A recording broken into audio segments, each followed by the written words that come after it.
बघा आता process costing with equivalent unit या टॉपिकचा आपण आता दुसरा प्रॉब्लेम बघूया.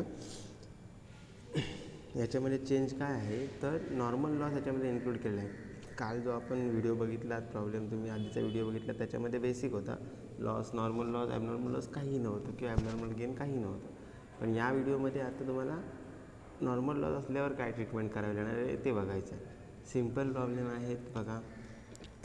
In a process costing system, the following details relate to the month of January 2017. Opening stock 1500 units valued at rupees 2335. Degree of their completions. Opening stock दिला आहे, त्याची value दिली आहे आणि किती % कंप्लीट झाले आहेत ते दिले आहेत. मग राहिलेले जे आहेत कंप्लीट व्हायचे ते आपल्याला या प्रॉब्लेममध्ये घ्यायचे आहेत सॉल्व करताना. म्हणजे बघा materials 80% complete means how many percent remain 20% remain for completion. Okay, then labor 60%, 40% remaining, overhead 60%, 40% remaining. Transfer from previous process मध्ये तुमच्याकडे युनिट ट्रान्सफर झाले आहे 12,500 units. Transfer from previous process, मागच्या प्रोसेसमधनं तेवढे आलेले आहेत. म्हणजे तुम्ही याला काय घ्यायचं आहे, fresh unit introduce in process. Unit introduce in process जे आपण घेतो ना, इक्विव्हॅलंट युनिट काढताना काय फॉर्मॅट आहे आपला, तुम्ही जर वाचला असेल तर opening stock, next fresh unit introduce, fresh unit त्याच्याखाली fresh unit completed, normal loss, abnormal gain जर काय असेल तर, आणि लास्टला क्लोजिंग वर्क इन प्रोग्रेस. असा इक्विव्हॅलंट युनिटचा फॉर्मॅट आहे. इक्विव्हॅलंटच्या चार्ट मी तुम्हाला फॉर्मॅट पाठवलेला पण आहे, तो वाचा फॉर्मॅट, पाठ ठेवा जर लक्षात. Transfer from previous process 12,500 units, values 12,080. ते जे काय 12,500 युनिट्स पाठवले आहेत त्याची किंमत किती आहे, 12,080. Transfer to the next process 12,000 units, 12,000 units transfer to next process. Next प्रोसेसला 12,000 युनिट्स पाठवले आहेत. म्हणजे तुमचे ते कंप्लीट झाले आहेत, त्या प्रोसेसमध्ये ते कंप्लीट झाले आहेत, फिनिश प्रोडक्ट तयार झाला आहे. ट्रान्सफर टू नेक्स्ट प्रोसेस म्हणजे कंप्लिटेड युनिट्स. तुमच्या त्या प्रोसेसमध्ये कंप्लीट युनिट किती झाले तर 12,000. मी लिहिलं आहे बघा म्हणून पुढे completed. Material added in process. आता या पर्टिक्युलर प्रोसेसमध्ये ज्या प्रोसेसचं आपण अकाउंटिंग करणार आहोत त्याच्यामध्ये मटेरियल ॲड किती झालं आहे तर नील म्हटलं आहे. मटेरियल नवीन काहीही ॲड झालेलं नाही. मग जे काय ओपनिंगचं आहे ते प्लस लास्ट प्रोसेसमधून आलेलं आहे 12,000 युनिट्स ते 12,500 युनिट्स ते. Labour added in process 6,030. Labour त्या प्रोसेसमध्ये लेबर किती लागला तर 6,030. Overheads added 9,045. Next values unit scrap 800 units scrap झाल्यात. म्हणजे नॉर्मल लॉस 800 युनिट्स आहे. 800 units scraps means normal loss 800 युनिट्सचा नॉर्मल लॉस आहे. Next value realise, value of that normal loss 200 rupees. 200 रुपयाचा नॉर्मल लॉस झाला तर किमतीमध्ये मॉडल झाला त्याची किंमत आहे 200 रुपये. क्लोजिंग स्टॉक 1,200 युनिट्स, शिल्लक किती राहतो आहे 1200 units. Closing stock 1,200 and degree of their closing stock, degree of completion of that closing stock is material 90% complete. म्हणजे या प्रोसेसमध्ये 90 घ्यायचे आहेत आणि पुढच्या प्रोसेसमध्ये 10. ते पुढची काय आपल्याला कॅल्क्युलेट करायची नाही.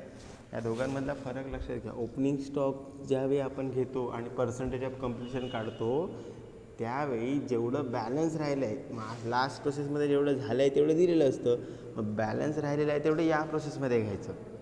म्हणजे फॉर एक्झाम्पल आता इथेच बघितलं तर ओपनिंग स्टॉक किती आहे बघा 1,500 युनिट्स आहेत आणि कंप्लीट किती झाले 80%. 80% कंप्लीट झालं आहे म्हणजे 20% तिकडे येणार आहे, ते व्हायचे आहेत कंप्लीट आहे म्हणजे ते मागच्या प्रोसेसमध्ये झाले. आणि क्लोजिंग स्टॉकचा बघितलं तर 1200 युनिट्स आहेत, 90% कंप्लीट आहे, 90 इथे झाले आहेत म्हणजे 90% इथे घ्यायचे आहेत, 10% पुढे जातील. दोघांमधला फरक समजून घ्या. ओपनिंग स्टॉकमधलं जे काय बॅलन्स असेल ते यावर प्रोसेसमध्ये येणार आहे आणि क्लोजिंग स्टॉकमध्ये जेवढं यूज झालं आहे यावर्षी वापरून झालं आहे, किती % कंप्लीट झालं आहे, डिग्री ऑफ कम्प्लिशन जेवढी आहे ती या प्रोसेसमध्ये येणार. आणि दोघांमध्ये कन्फ्युजन. तुम्ही म्हणा तिथे बॅलन्स घेतलं इथे पण बॅलन्स नाही, तिथे बॅलन्स घ्यायचा आहे इथे झालेलं घ्यायचं आहे, इथे बॅलन्स घ्यायचं आहे इथे झालेलं घ्यायचं आहे. किती % कंप्लीट झालं आहे मटेरियल 90, लेबर 80 आणि overheads 80%. You are required to work out. तेच वर्कआउट काय काय करायचं आहे तर स्टेटमेंट ऑफ इक्विव्हॅलंट युनिट, त्याच्यानंतर cost statement, cost statement showing cost per unit, म्हणजे कॉस्ट पर युनिटचं आपण जे स्टेटमेंट काढतो ते. नेक्स्ट कॉस्ट अपॉर्शनेट, जे बघा खाली equivalent unit, cost per unit, cost apportionate आणि cost transfer to next process आणि प्रोसेस अकाउंट. बघा आता प्रॉब्लेमचा आन्सर. पहिलं कॅल्क्युलेशन इक्विव्हॅलंट युनिट. आता इक्विव्हॅलंट युनिटचा तुम्हाला मी फॉर्मॅट दिला आहे. तुम्हाला एक प्रॉब्लेम झाला आहे, इक्विव्हॅलंट युनिट कसे कॅल्क्युलेट करायचे तरी लक्षात घ्या. पर opening stock of WIP, add fresh unit introduce, नंतर नेक्स्ट युनिट कम्प्लिटेड. ॲड म्हणायचे काय करत नाही, opening stock of WIP, fresh unit introduce, fresh unit completed, normal loss, abnormal gain आणि closing stock of work in progress. ही तुमची हे items त्याच्यामध्ये येणार आहे. मग आता ओपनिंग स्टॉक किती दिला आहे बघा, 1500 युनिट्स लिहा. इनपुटमध्ये लिहा, इनपुट आणि आउटपुट कॉलममध्ये. इनपुटमध्ये 1500 टाकले, आउटपुटमध्ये सध्या काही लिहू नका, 1500 लिहू नका. तिथे दिलेलं असतील तुमच्याकडे प्रॉब्लेमच्या आन्सरमध्ये, पण आता लिहू नका. Input fresh unit introduce, fresh unit किती टाकले आहेत तर 12500. हे बघा, हे तिथे जे टाकले आहेत ना, ट्रान्सफर फ्रॉम प्रिव्हियस प्रोसेस, हे बघा हे ते 12500 फ्रेश युनिट इंट्रोड्यूस. या इकडे 12500. त्याच्यात काय डिग्री ऑफ कम्प्लिशन काढत नाही. नवीन युनिट टाकलेलं आहे ते काय नवीनच टाकले, त्याचं काही कम्प्लिशन झालेलं नाही. Next fresh unit completed. आता त्याची पूर्ण प्रोसेस झाली, जी काय प्रोसेस तुम्हाला ठरवून दिली होती ती कंप्लीट झाली. अशी युनिट किती तर फ्रेश युनिट कम्प्लिटेड म्हणजे ट्रान्सफर टू नेक्स्ट प्रोसेस, जे पुढे पाठवले म्हणजे इथली प्रोसेस त्यांची कंप्लीट झाली. 12,000 युनिट्स. मग 12,000 युनिट्स घ्या, फ्रेश युनिट कम्प्लिटेड. मग आता 12,000 युनिट्स आहेत, पण 12,000 इथे घेतले नाहीत. किती घेतले 10,500. 10,500 कसे आले तर 12,000 तुमचे पुढच्या प्रोसेसला गेले, त्यापैकी 1,500 1,500 होते ते ओपनिंगचे होते. मग ओपनिंगचं पहिलं कम्प्लिशन जाणार, फर्स्ट इन फर्स्ट आउट. 1,500 आले ते 1,500 इथे कंप्लीट झाले. हे 12,500 आले, त्याच्यात एकूण टोटल कम्प्लिशन किती झालं 12,000चं. मग 12,000मधनं 1,500 वजा झाले, तर 10,500 हे तुमचे आत्ता नवीन जे टाकलं होतं त्याच्यातले कंप्लीट झाले. 1,500 मागच्यातले झाले आणि आताचे जे झाले आहेत ते 10,500 ते आत्ता 12,500 युनिट टाकले त्यामधले. असे टोटल मिळून 12,500 कम्प्लिशन झालं. मग त्याला पर्सेंटेज घ्या कम्प्लिशनचे 100%. ओके, मग 10,500चे 100% सगळीकडे 10,500 10,500 10,500. ओके, हे बघा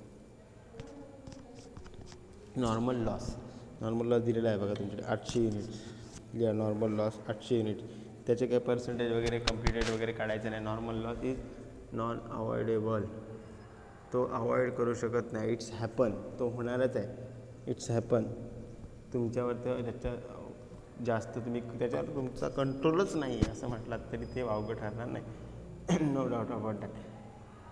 normal loss is compulsory, it's not avoidable.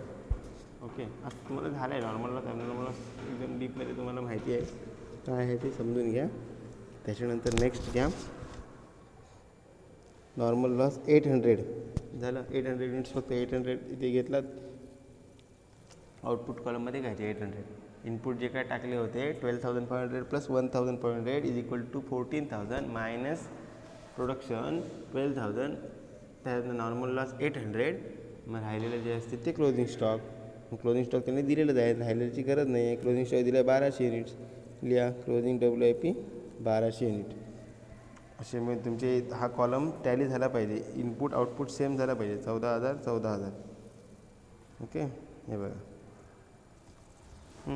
पुढे. आता बघा स्टॉकचं काय झालं आहे. क्लोजिंग स्टॉकचं 90% कंप्लीट झालं आहे. मग 1200चे 90% करा. 12,908 जसे 108 म्हणजे 10,000 1,080. 12 गुणले किती झाले दुसऱ्याचं कंप्लीट झाले 8. 12 96 960 आणि 960. ओके, एवढं तुमचं इक्विव्हॅलंट युनिट आले. मग आता टोटल करायची.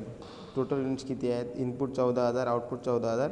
मटेरियलचे युनिट आहेत 11,880. लेबरचे आहेत 12,060 आणि ओव्हरहेड्सचे आहेत 12,060. कारण लेबर आणि ओव्हरहेड्स मोस्टली सेम होतं, त्यामुळे त्यांचं same degree of completion same होतं, त्यामुळे त्यांचं इक्विव्हॅलंट युनिट सेम आले आहेत. एक झालं स्टेटमेंट. इक्विव्हॅलंट युनिटचं झालं. कॉस्ट पर युनिट हे सिम्पल स्टेटमेंट आहे. कॉस्ट पर युनिट 4 कॉलम करायचे आहेत कॉस्टसाठी. मटेरियल, लेबर, ओव्हरहेड्स आणि total. Particulars material, labour, overs आणि टोटल. आता cost incurred during the process. Cost material आणलं त्याची किंमत किती आहे? 12,080 आहे बघा. 12,080 हे 12,080 आहे, ते घेतलं. लेबरची किंमत आहे 60-30 हे बघा. लेबर 60-30 ओव्हरहेड्स आहेत 90-45. ओव्हरहेड्स 90-45 हे बघा झालं. त्याची टोटल केली किती होते? 27,155. पुढे काय करायचं? नॉर्मल लॉस आहे, ते नॉर्मल लॉस विकल्यावर 200 रुपये मिळाले, म्हणजे 200 रुपये लेस करायचे. लेस सेल ऑफ नॉर्मल लॉस. मग 12,080 200 गेले 11,880. बाकीचं जसं आहे तसं सेम. म्हणजे मिळाली तुम्हाला total cost. Total cost divided by equivalent unit is equal to cost per unit. मग टोटल कॉस्ट तुम्हाला मिळाली. इक्विव्हॅलंट युनिट तुमच्याकडे आहेत. पहिल्या स्टेटमेंटमध्ये तुम्ही इक्विव्हॅलंट युनिट काढले आहेत. Total cost upon equivalent unit is equal to cost per unit. Therefore your total cost is 11,880 upon equivalent unit 11,880 is equal to your cost per unit is ₹1. त्यानंतर दुसरी तर तसंच करा. 60-30 भागिले 12-60. 12-60 कुठून काढले? तर हे बघा इक्विव्हॅलंट युनिट आहेत ना 12-60, ते इथे घ्यायचे. सगळे इक्विव्हॅलंट युनिट घ्यायचे आहेत.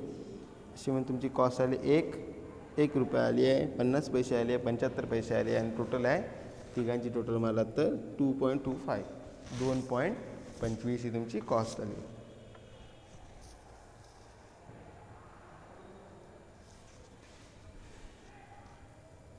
दोन कॅल्क्युलेशन झाली. कॉस्ट पर युनिट काढली. तिसरं कॉस्ट अपॉर्च्युनेट.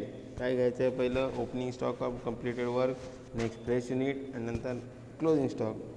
बघा cost apportionate. Completed opening WIP. आता इक्विव्हॅलंट युनिट किती आहे बघा? मटेरियलचं किती आहे, लेबरचं किती आणि ओव्हरहेड्सचं किती आहे बघा. इक्विव्हॅलंट युनिट किती आहे? मटेरियलचं 300, लेबर 600, ओव्हरहेड्स 600. त्याप्रमाणे घ्या 300, 600 आणि 600. आता मटेरियलचा रेट किती काढला आहे तुम्ही? तर 1 रुपया. ओव्हरहेड्सचा काढला आहे 75 पैसे, लेबरचा काढला आहे 50 पैसे. कॉस्ट पर युनिटमध्ये काढला आहे बघा रेट. ते हे बघा हे रेट 1 रुपया, 50 पैसे, 75 पैसे आणि 1 रुपया.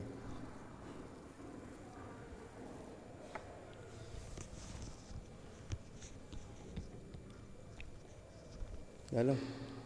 मग त्याने मल्टिप्लाय केलात की तुम्हाला अमाऊंट मिळेल 300 रुपये आणि 450 रुपये. ही झाली तुमची कॉस्ट. कशाची? ओपनिंग स्टॉक जो काय इंट्रोड्यूस केलात त्याची. ओपनिंग स्टॉक इंट्रोड्यूसची 1,050. ओपनिंग स्टॉक इंट्रोड्यूस केल्यानं ओपनिंग स्टॉक जो तुम्ही घेत आहे तुमचा त्याची कॉस्ट आहे. जेवढा आता इकडे यूज झाला आहे त्याची. ओपनिंग स्टॉकपैकी जेवढा यूज झाला या प्रोसेससाठी त्याची कॉस्ट.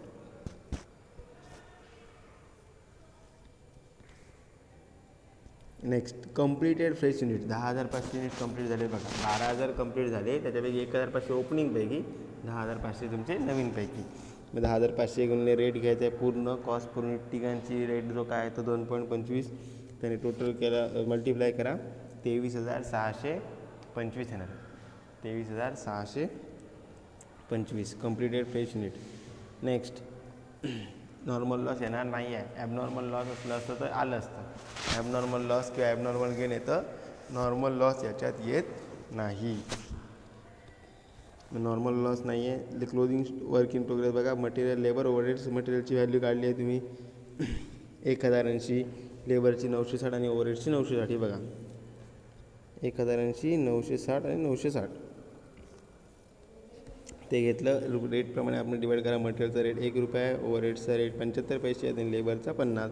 अशी टोटल काढलात मल्टिप्लाय करून तर तुमची येते आहे 2,280 आणि 2,280 23,625 आणि 1,050 यांची टोटल मारलात ते येते 26,955. 26,955 ही तुमची कॉस्ट अपॉर्च्युनेट ही तुमची कॉस्ट झाली या प्रोसेसची. मग आता बघा कॉस्ट ट्रान्सफर. कॉस्ट किती ट्रान्सफर करणार म्हणजे टोटल कॉस्ट कशी कॅल्क्युलेट करायची आहे बघा.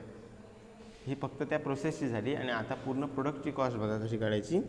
तर प्रोडक्टची कॉस्ट बघा कशी काढली आहे. कॉस्ट ऑफ ओपनिंग WIP 2,325 बघा. तुम्ही प्रॉब्लेममध्येच पहिला आहे बघा सेंटेन्स 2,325.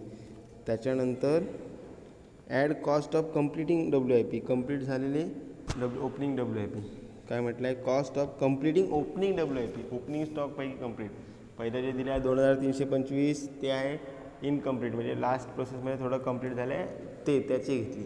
त्यानंतर या प्रोसेसमध्ये इंट्रोड्यूस प्रोसेसमध्ये घेतल्यानंतर राहिलेलं पर्सेंटेज जे होते 20%, 30% काय होते ते कंप्लीट करून घेतले. त्याची कॉस्ट किती आली तर 1050. आणि जे फ्रेश युनिट कंप्लीट झाले त्याची cost of completed fresh unit total किती, cost of completed fresh unit किती आहे बघा, हे बघा 23,625 म्हणजे 1050 अधिक 2,325 अधिक 23,625 येते 27,000. Cost transfer to stock. Next प्रोसेसला कॉस्ट किती ट्रान्सफर होणार आहे किंवा कॉस्ट किती झाली त्या प्रोसेसची, तर ती आहे ती 27,000. मग प्रोसेस अकाउंट काढा. प्रोसेस अकाउंटची बॅलन्सिंग फिगर पण 27,000 आली तर तुम्ही सोडवलेला प्रॉब्लेम बरोबर. प्रोसेस अकाउंटची बॅलन्सिंग फिगर जर सेम आली 27,000 तर तुम्ही सोडवलेला प्रॉब्लेम बरोबर. मग आता बघा प्रोसेस अकाउंट ओपनिंग स्टॉक 1,500 आणि त्याची व्हॅल्यू आहे 2,325. मटेरियल 12,500 त्याची व्हॅल्यू आहे 12,080. लेबर आणि ओव्हरहेडची व्हॅल्यू दिली आहे 6,030 आणि 9,045. क्रेडिट साईडला बघा बाय स्क्रॅप सोल्ड किंवा बाय नॉर्मल लॉस म्हटलं तरी चालेल. नॉर्मल लॉस युनिट्समध्ये घ्या 800 आणि अमाऊंटमध्ये घ्या 200. By transfer to next process, by cost transfer to next process किती येणार आहे ते बॅलन्सिंग फिगर काढायची. मग बॅलन्सिंग फिगर काढण्यासाठी आधी तुम्हाला क्लोजिंग स्टॉक माहिती पाहिजे. मग क्लोजिंग स्टॉक दिला आहे बघा, बाय क्लोजिंग WIP 2,280. हे बघा युनिट्स किती आहेत 1,080 अधिक 960 अधिक 960. सॉरी क्लोजिंग स्टॉकचे युनिट दिलेले आहेत तुमच्याकडे 1200 युनिट्स. हे बघा क्लोजिंग स्टॉक 1200 युनिट दिले आहेत. 1200 इक्विव्हॅलंट युनिट नको आपल्याला, मेन युनिट आहेत 1200 युनिट्स. 1200 गुणले अमाऊंट करून आपण रेट काढलेला आहे बघा 2,280. टॅली करा 14,014 युनिट टॅली झाले आणि तुमचं प्रोसेस अकाउंट टॅली होते 29,480ला प्रोसेस अकाउंट टॅली होते. ओके, असा हा प्रॉब्लेम आहे. प्रॉब्लेम तुम्हाला मी पाठवतो फोटो, तुम्ही स्वतः सॉल्व करायला प्रयत्न करा आणि अभ्यास करा.